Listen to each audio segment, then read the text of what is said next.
Hello, everyone. Welcome back to Rob's Movie Reviews.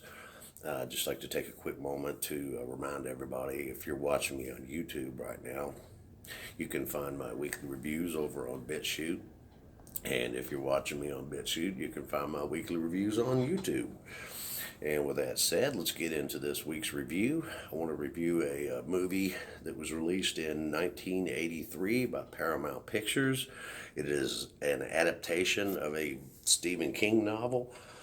The film I'm talking about today is The Dead Zone.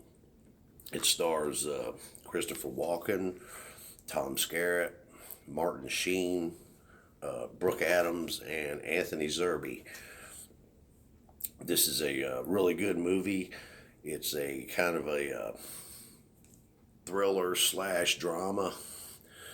It's sometimes you'll find it mixed in the horror genre. I don't really consider this a horror film. It's more of a drama than anything else with some thriller elements to it.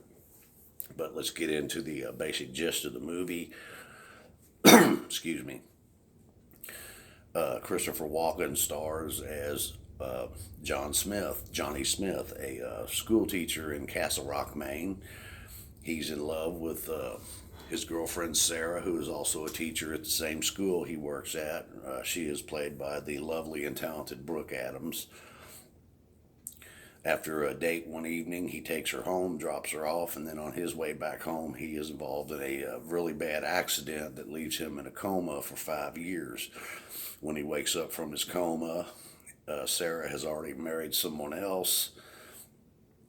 A lot of things in the world have changed, and shortly after waking up, he realizes, or he discovers, I should say, that he now possesses a very unique talent.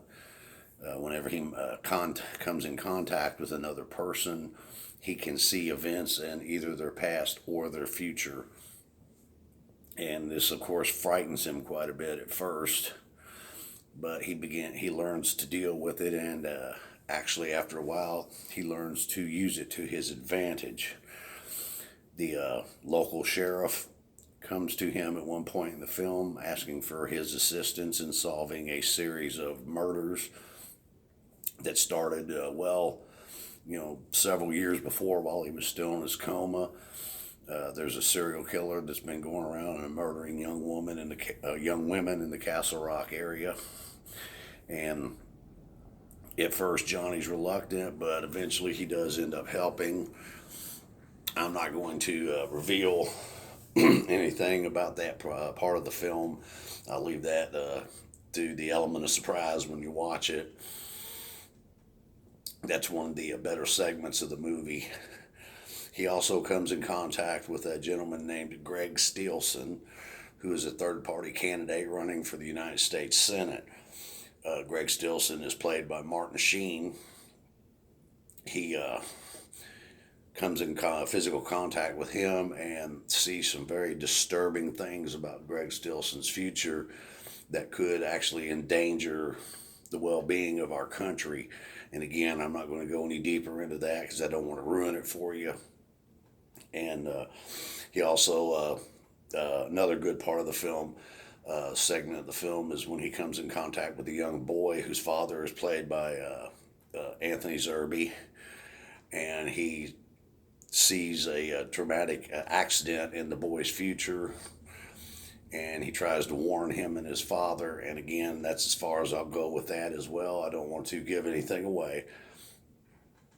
I would definitely suggest seeing this film, especially if you're a fan of Christopher Walken. This is probably, in my opinion, this is one of his best performances.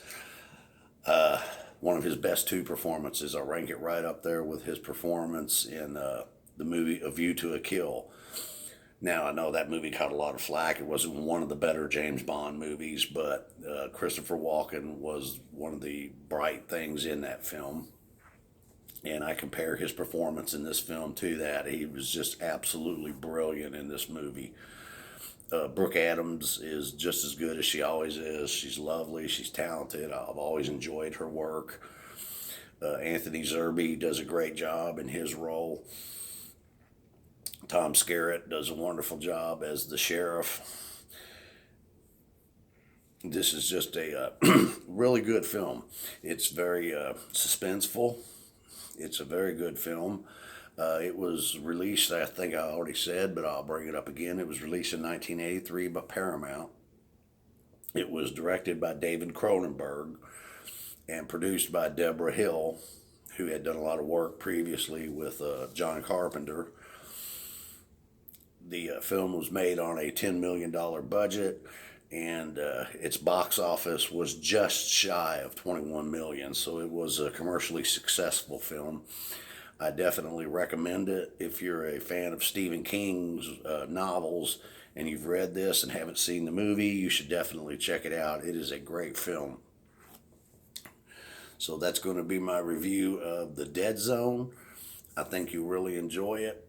I would put it on my to-see list if I were you. I would, because I think you should really enjoy it if you'd like sci-fi thriller type movies. And I'm going to wrap up this week's review, and I will see you again next week.